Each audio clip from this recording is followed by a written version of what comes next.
जय हिंद, नमस्कार मित्रों, आपका स्वागत है आपके YouTube channel all exam class के अंतर्गत। जैसे आपको पता है कि एसएससी CHSL का जो एग्ज़ाम चल रहा है 3 अगस्त के फर्स्ट शिफ्ट का एनालिसिस आपके सामने देखते हैं। इस क्लास को आगे बढ़ाने से पहले एक बार वीडियो को लाइक कर दें और शेयर कर दें। अगर नए हैं तो आपके सही लगे तो लास्ट में सब्सक्राइब करके ज़रूर जाना और कमेंट जरूर कर देना कैसी लगी आपको ये एनालिसिस की क्लास। ये सारे वही क्वेश्चन है जो आज के पेपर में यानी अभी जो छपे थे, ठीक है। जो पेपर दे के आए उन्हीं बच्चों की जानकारी से क्वेश्चन मैं आपके लिए लेके आया हूँ टाइपिंग करके, ठीक है। पहला क्वेश्चन क्या कहता है देख लेते हैं। विश्व विख्यात सोमनाथ मंदिर को किसने नष्ट किया था? उसका नाम क्या था? मोहम्मद गजनी। यानी ऑप्शन आपका यहाँ से कौन सा बी हो जाता है। कब किया था? 1025 ईस्वी में, ठीक है। ये आपको ध्यान रखना है, ठीक है। आगे चलते हैं, अगला क्वेश्चन देखते हैं। इंटीग्रेटेड सर्विस चिप का विकास किसने किया था? तो उसका क्या नाम है आपको ये बताना है, ठीक है। तो आपका उसका क्या होगा? एनालिसिस में ज़्यादा टाइम नहीं लूँगा मैं और कम समय में आपको ज़्यादा सिखाने की कोशिश करूँगा। तो उसका नाम है JS किल्बी, ठीक है। क्या होगा? Kilby, JS Kilby. ऑप्शन आपका यहाँ से डी हो जाता है, ठीक है। मुगल साम्राज्य की नींव किस लड़ाई के बाद मानी जाती है? कौन सी लड़ाई के बाद मानी जाती है ये आपको बताना है। तो इसमें ज़्यादा समय नहीं लेंगे क्योंकि एनालिसिस में है तो सभी को जल्दी हो जाएगा जिससे कि आप आगे पढ़ सके, ठीक है।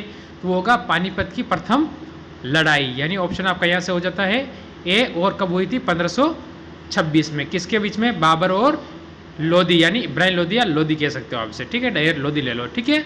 आगे चलते हैं। पृथ्वी की सबसे ऊपरी परत के लिए सर्वप्रथम सियाल शब्द प्रयोग किसने किया था? ये बताना है आपको। तो इनमें से कौन सा होगा? स्वेस, ठीक है। ऑप्शन आपका यहाँ से ए हो जाता है। अगला क्वेश्चन, बक्सर का युद्ध कब आरंभ हुआ था? तो बक्सर का युद्ध आप सभी को पता है 1764 ईस्वी में हुआ था। यानी ऑप्शन आपका यहाँ से क्या हो जाता है? ऑप्शन आपका यहाँ से बी हो जाता है। अगला क्वेश्चन देखते हैं। पोल वाल्ट का शासक किसे कहा जाता है? ये आपको बताना है इस क्वेश्चन के अंतर्गत। तो ये सभी के दिमाग में आ चुका है। इससे आपकी तैयारी का पता चल जाता है कि आज का पेपर आप कैसा दे सकते थे।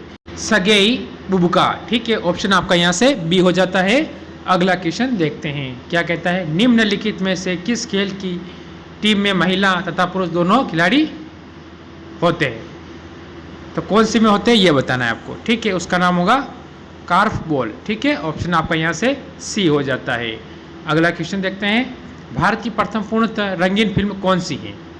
ठीक है। तो इससे पता चलता है कि अगर आज का पेपर आप देते तो आपके कितने क्वेश्चन जीके के सही होते हैं, ठीक है। पूरी देखना, इसमें आपको जानकारी मिलती रहेगी। वो होगी झांसी की रानी। यानी ऑप्शन आपका यहाँ से डी हो जाता है, ठीक है। अगले क्वेश्चन पर चलते हैं। संविधान सभा के समूह किसने संविधान की प्रस्तावना प्रस्तावित की थी? तो किसने की थी? पंडित जवाहरलाल नेहरू। ऑप्शन आपका यहाँ से हो जाता है, क्या होता है? यहाँ से बी हो जाता है, ठीक है। ये हमारे भारत के प्रथम आप क्या बोल सकते हैं उनको? प्रधानमंत्री भी, ठीक है। ये आपको ध्यान रखना है। भारत के क्या है? प्रथम प्रधानमंत्री पंडित जवाहरलाल नेहरू। अगला क्वेश्चन देखते हैं। पृथ्वी की 3 इसकेंद्रीय परतों में ऊपरी से दूसरी परत का नाम क्या है? ऊपर से दूसरी का बताना है आपको, ठीक है। तो उस परत का नाम होगा सीमा। यानी ऑप्शन आपका यहाँ से हो जाता है, क्या हो जाता है?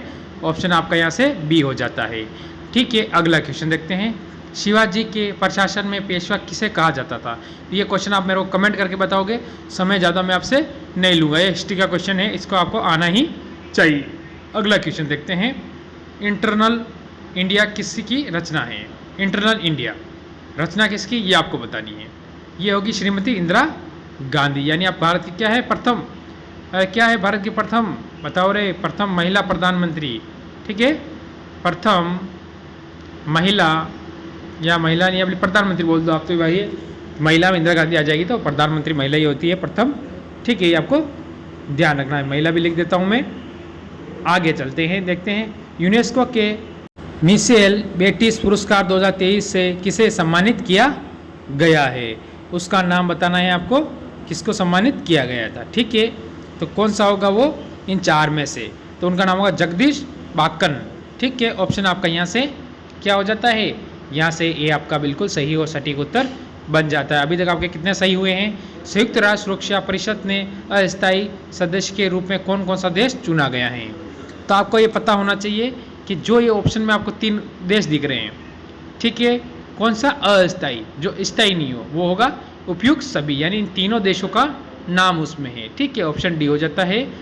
भारत, फ्रांस और यूएई का पहला समुद्री साझेदारी अभ्यास कहाँ हुआ है? तीनों का साथ में, वो कहाँ पर हुआ ये बताना है आपको। ये तो इस क्वेश्चन में कौन सा होगा आपके सामने चार में से? अरे अगर आपने पेपर देते आज तो कौन सा करके आते? ओमान की खाड़ी। ऑप्शन आपका यहाँ से हो जाता है ये बिल्कुल सही। ये करंट अफेयर के क्वेश्चन हैं। आधुनिक वर्गीकरण विज्ञान के जनक के रूप में जाने जाते हैं कौन, ये बताना है। तो उनका नाम क्या होगा? कैरोल्स। ठीक है, ऑप्शन आपका यहाँ से कौन सा हो जाता है? सी बिल्कुल सही हो जाता है। ठीक है, अगला क्वेश्चन देखते हैं। हसन निजामी और फक ए दुबीर किसके दरबारी कवि थे? किसके थे वो? कुतुबुद्दीन ऐबक। ठीक है, यहाँ से कौन सा हो जाता है? कुतुबुद्दीन ऐबक। अरे कौन सा होता है रे? ये ए हो जाता है। ठीक है, किस वंश का था ये? अरे गुलाम वंश का शासक, यानी गुलाम वंश की स्थापना इसी ने की थी। ये ध्यान रखना, इसने नींव रखी थी गुलाम वंश की। भारत की सबसे ऊंची चोटी या पर्वत चोटी कौन सी, वो आपको बताना है। तो उसका अगर जैसे आपसे पूछ लिया कि भारत की सबसे ऊंची चोटी, तो वो आपकी K2।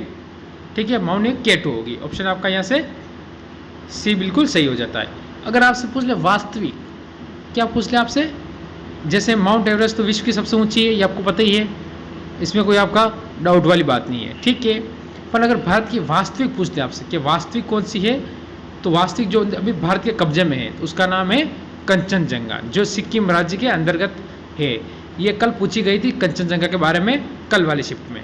उस विटामिन का नाम बताइए जो किसी भी पशु भोजन में नहीं पाया जाता है।